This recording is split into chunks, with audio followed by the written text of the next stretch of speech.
Hello and welcome to All About A-League, the show that's all about A-League, Socceroos and everything to do with the world game in Australia. My name is Gabriel D'Angelo and with me to talk about all things A-League is 3ZZZ broadcaster Bernd Merkel. Hello Bernd. Good evening, Gabriel.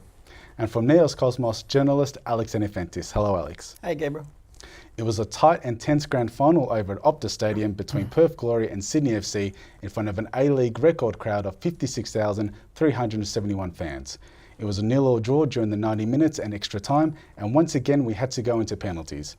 Sydney FC prevailed with some heroics from Andrew Redmayne and ended up winning 4-1 and taking their fourth championship, while leaving Perth to wonder what might have been after such an amazing season. Bernd, what did you make of that match? First of all, congratulations to Sydney, of course. I think yesterday they were a bit lucky in the penalty shootout, as you always are if you're winning that. But yeah, they had a good season, definitely. On the other hand, it's a bit unfortunate for Perth, as they had really a great season. They were definitely the best team in the regular season. Mm-hmm. They were struggling already a little bit against Adelaide. And yeah, it just didn't work out then in the grand final. I feel a bit sorry for Tony Popovic that he just can't win those grand finals, yeah. Right? I mean, I guess we will discuss it again. The VAR discussion is just ridiculous and a disgrace. But overall, yeah, a little bit disappointing. If you look back, the semi-finals were both very exciting. The final itself was not what you would expect. But on the other hand, yeah, it's a grand final. Nobody wants to lose. It's the biggest match of the year. Great that they got so many people there in the stadium, especially in Perth. So yeah, in the end, Sydney, congratulations again, and Perth next year, try again. Before we talk about the final, I feel like once again, unfortunately, we have to turn to the organisers, because I don't know if you guys noticed, but the condition of that pitch was terrible. And we may be talking about how the players may have underperformed, but I don't think it was entirely their fault, because I don't know if you noticed how many times they slipped. They weren't able to pass the ball correctly. They weren't able to control the ball. And in front of almost a sold-out stadium, the pitch should have been in a much better condition. And I feel that the organisers really let down the fans, the players, and such a huge game, and I feel that it's really unfortunate that we have to stand on this in such a big game in the A-League final. That's going to be shown off. It's supposed to be shown off to the rest of the world in order to advertise our sport. Yet we have to stand on this one unfortunate thing. I mean, the first penalty of Le Fondre, he slipped. Yeah. Just think about if he had missed that one just because of slipping. But it was only one of the many chances. I remember Zulo trying to cross the ball from the left during the second half, I think it was, and he couldn't. He tripped. That's an embarrassment. Yeah, I think you're right. It is embarrassing that this isn't the first time that we're talking about the quality of the pitches in the A-League. And it is what you said. It is the pinnacle, the main game of the entire A-League season, and they're playing in those sorts of conditions. It's not ideal. It is embarrassing. Milos Ninkovic was awarded man of the match for his performance. Was he the right choice, Alex? I feel that maybe Ryan Grant did a little bit better during the game. His whole performance, he was always there. He was the go-to player to receive the ball for his team. Although I feel like he may have overdone it a bit with his behaviour. Like I remember he had a bit of a tussle there with Jason Davidson. But I feel that out of the entire team, it was Ryan Grant that was a bit more deserving of that award. Still, Ninkovic did perform well. It's not to say he didn't play well. Yeah, it's a little bit of a pity that you didn't have that outstanding player in that match, even Diego Castro, you know. So I think he tried his best, but they really covered him very well, and he wasn't that outstanding and dominating as he was in other matches. So definitely give that to Sydney and Steve Corica, that tactically they did a very good job. Yeah, Jamie Davidson from Perth's side, on the other hand, I think he still was pushing forward and getting some action into it. I agree with Ryan Grant. And also, I mean, if a game ends 0-0, I mean, both goalkeepers, they didn't have outstanding saves, but what was on their goal, they kept a clean sheet. So, yeah, I would say you can give it to Ninkovic, but he was not the outperforming player in that match. Yeah, I totally agree. I think that if Perth would have won, maybe Davidson would have been awarded, because I thought he was probably the best player for Perth. But I have to give an honourable mention to Andrew Redmayne. I thought he was sensational because he kept Sydney in it. He did some very good saves. There were some very good balls into the box, which he came out strong. He was solid. He didn't put a foot wrong. There was a lot of things that could have gone wrong because a goalkeeper has to maintain their concentration and their composure, especially in a game as important as a grand final. And during the 120 minutes, he was just so solid. And then there was the penalty shootout. That was very entertaining, actually. You got to admit, that was sensational. The mind games that he put on Santalab in particular was sensational. I thought Santalab was great. And the whole story of how he was traded, he was swapped with Vedran Janjetovic from Western Sydney, how they did that swap. And it was Janjetovic, he had a really bad season this season, and Redmayne did so well. And I think the goalkeeper coach at Sydney, John Crawley, has done an amazing job. He's had Matt Ryan, he's had Vukovic, and he's done really good work with Redmayne. So I thought Redmayne, I thought he should have at least been close to winning it. For me, he was the man of the match. That's just my opinion. Unfortunately, there was also some controversy involving the VAR, where in the first half a clear goal for Sydney was disallowed. We always said we hoped the VAR wouldn't play a part in the finals, but they did. Bernd, what are your thoughts? Yeah, we discussed it a few weeks ago. I remember it. And then you said, hopefully it's not going to happen in the final. And I said, well, there was a big problem, a big issue at the start of the season. It got better during the season. And now I must admit, yeah, you were right. It happened yesterday. Looking back, luckily, Sydney won, because if Sydney had lost that one, then there would have been, I think, a lot of discussion. I mean, it still is there. But from a neutral perspective, it's just a disgrace, because everyone could see it, the first, second, third, how often you look at it, it was clearly non-offside, right? And nobody understands why that goal was not given. And on the other hand, I'm not sure if it's good that you see those slow motions then in the stadium, so that the spectators can actually see it during the match, because it brings some vibe into the match which is not good. You can't change it anymore. Yeah. So if the coaches can see it, okay, but if everyone in the stadium can see it, I think it's not good for the game. So I mean, in Europe, all these difficult scenarios are not repeated. Yes, but what really made an impression to me was, as you said, Bernd, everyone agreed that it was clearly a goal. Yeah. So maybe they should get us into the... yeah, maybe we should be making the decisions. I don't know. Hey, if the money's right, sure, not a problem. Yeah, absolutely. But when it comes to that, people said that VAR, they shouldn't be using VAR. I don't agree with that. VAR is a good tool, provided that it's used properly. Yeah.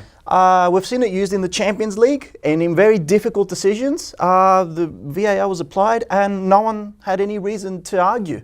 Yeah. So if the VAR is used in the right way, it can really be a helpful tool in the hands of the referees. But here in Australia, we're seeing that it not only is it not used in the right way, but it's bringing in more controversy. Yeah. So if they're going to keep using it, they need to be sure that they use it right. Otherwise, they should take it out for the next season. You can forgive the linesman for making the wrong call, that's because, for sure. because it's quick and all that sort of stuff. But there is absolutely no excuse for the VAR to not give that as a goal. And you did make the point, and I don't want people to get the wrong impression. I was happy that Sydney won, because because they should have won 90 minutes 1-0. It should have been the score. But if they were to lose that game, because of that decision from the VAR, it would have been a travesty, it would have been a disgrace, it would have been an utter embarrassment.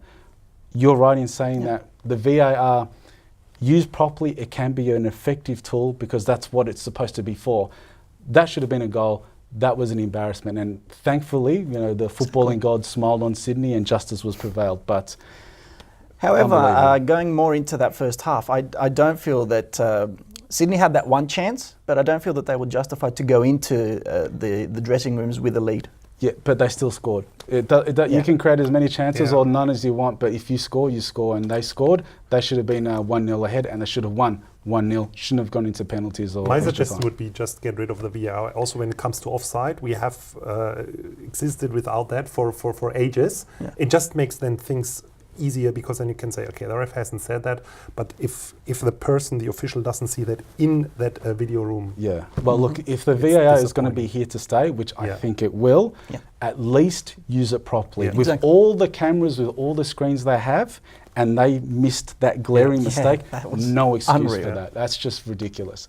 We'll just have to pause for now, but we'll be back to talk more football after the break. Don't go anywhere, you're watching All About A-League.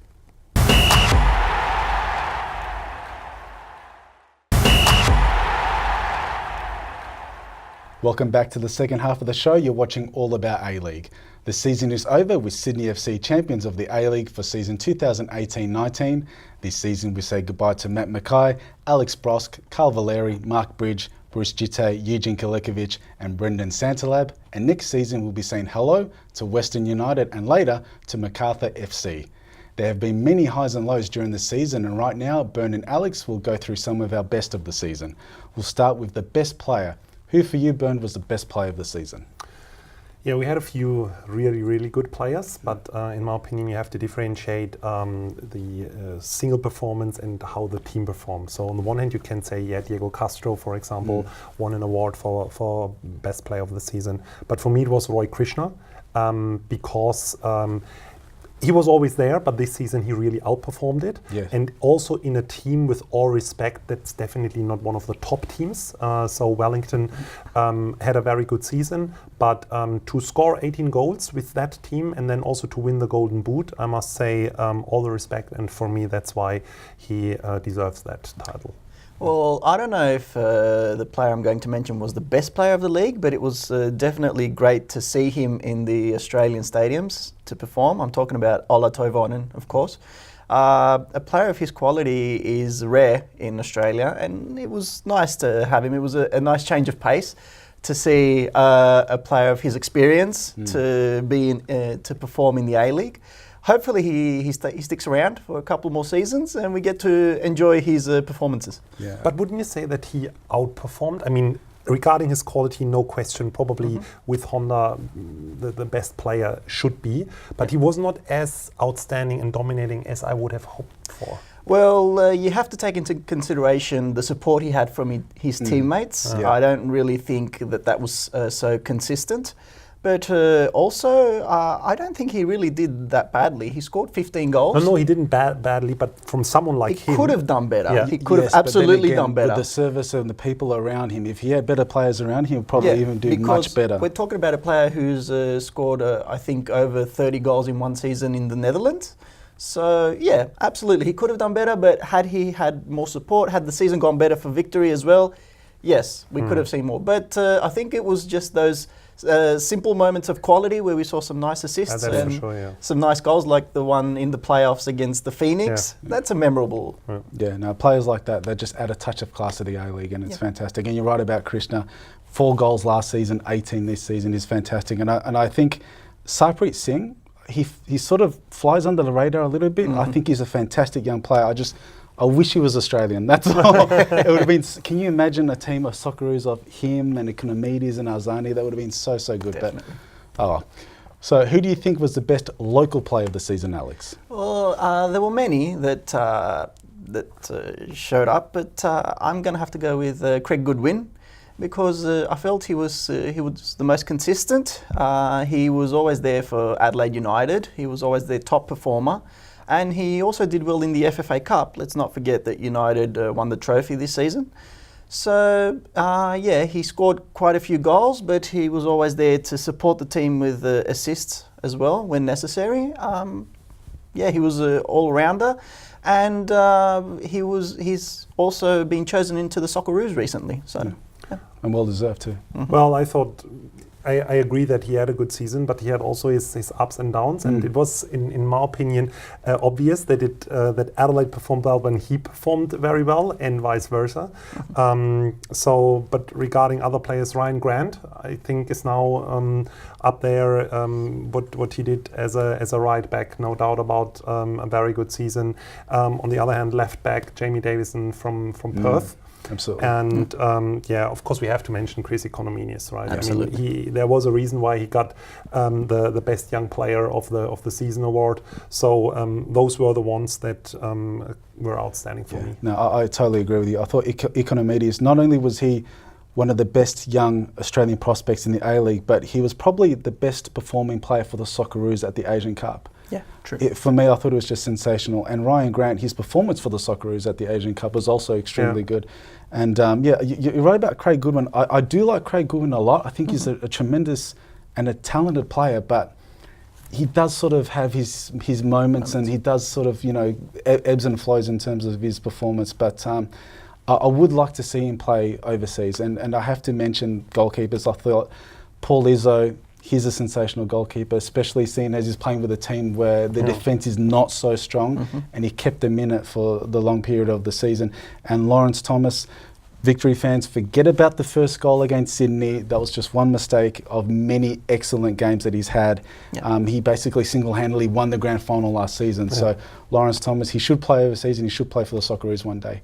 Now over to the coaches. Who would you say was the pick of the coaches this season, Bernd? Well, you have to talk about Tony Popovic, right? What he made out of Perth this season. So won the Premiership, unfortunately lost the grand final. Again. Again. But I also must mention, Steve Corica, what he did with Sydney, with all the players that left. Now he won the title, great work. But also Marco Kurz and Mark Rudan, what they did with their teams and their a bit more limited resources.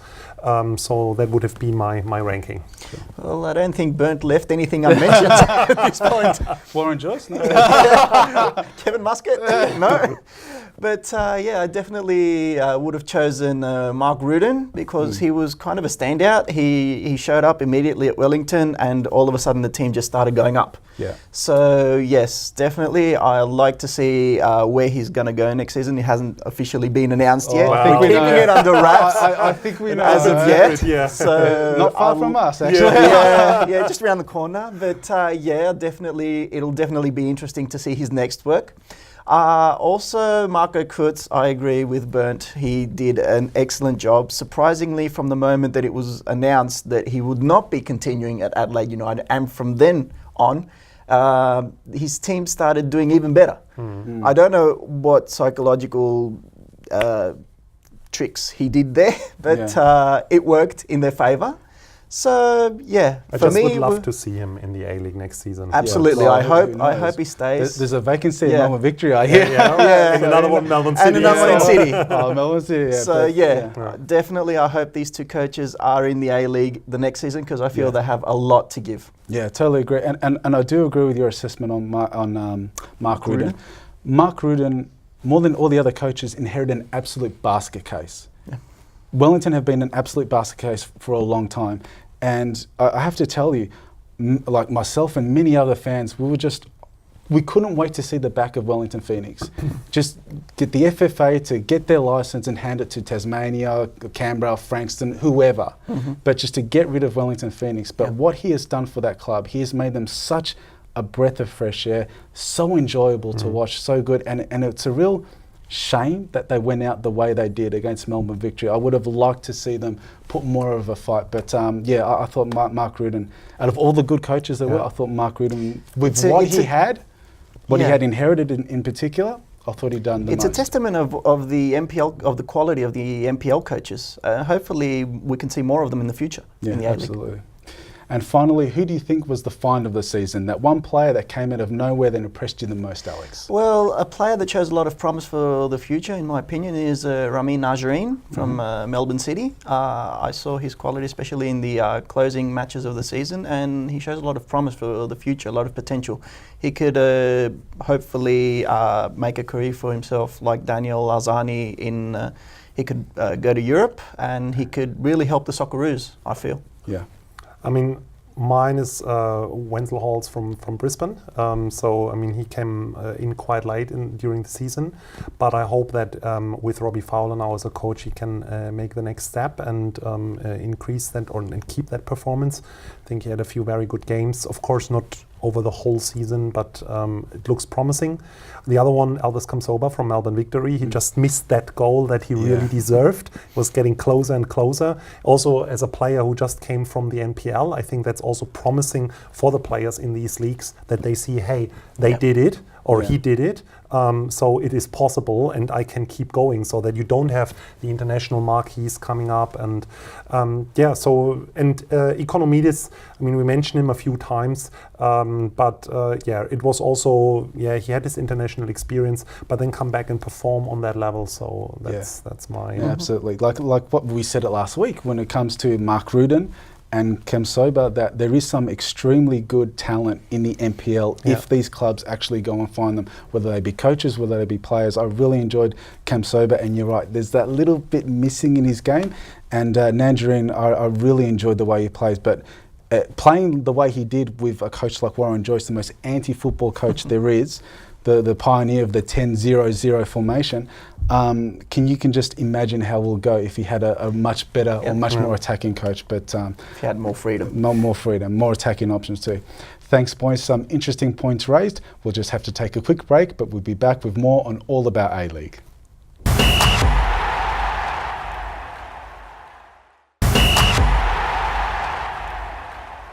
Welcome back to All About A-League, and even though the season is over, we still have some exciting international football ahead of us when the Socceroos play a friendly against South Korea in June, and of course the Matildas will take to the field for the Women's World Cup starting June the 7th in France. Ante Milicic has announced his squad with a few surprises and will play Italy, Brazil and Jamaica in Group B. Boys, what do you make of the Matildas' chances? I think I want to be a bit more cautious, because if you hear the hype around the Matildas, I would say they have a good squad, but they need to prove this now, right? So for me, there is no reason to say they are part of the favorites. They have a good chance, but I would already be happy if they can make it to the quarterfinals or to the semifinals. I feel a little bit like there is a lot of pressure on them because of the Socceroos not performing that well, a lot of disappointment, the World Cup last year, the Asian Cup this year. If you look at the group stage, I mean, Jamaica, with all respect, should be definitely a win. Italy can be tough, and if you look at Brazil, I mean, with Marta, it's her last chance to win a medal. So that's probably the most challenging one.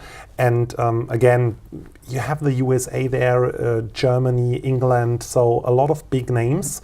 Therefore, I would already be happy if the Matildas make it to the semi-final, then you can build upon that. Sure. Yeah, absolutely. But we also need to take into consideration that no matter how far the Matildas go, it'll be like an advertisement for Australian football.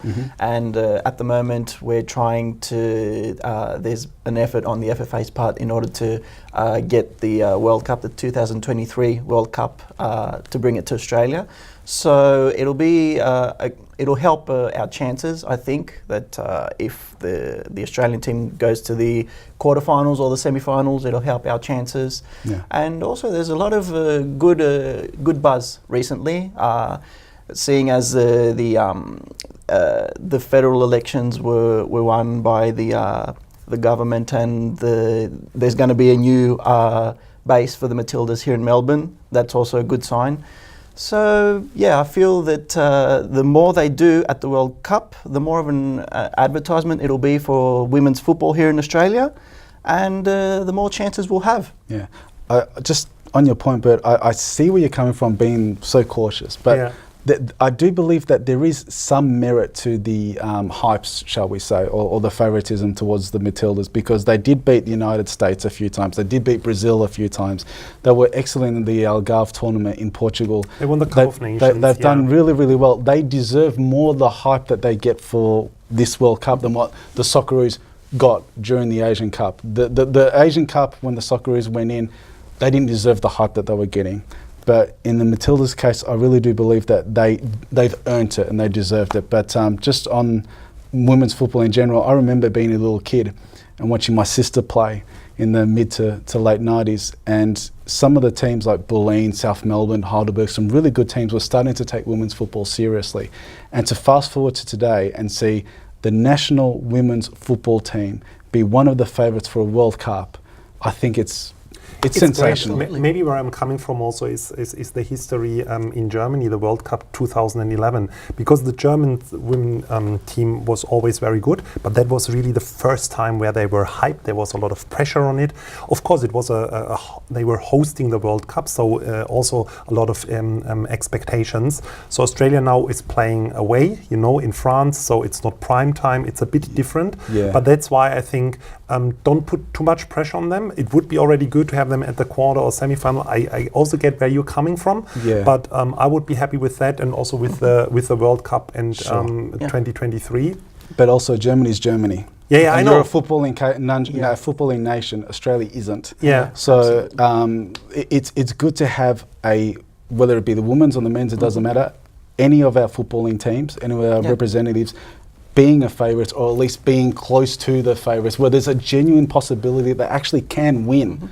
And this is also with the Olympics. There's been a few times where the Matildas are one of the middle favourites. I think this is just, it's great. I hope you're right.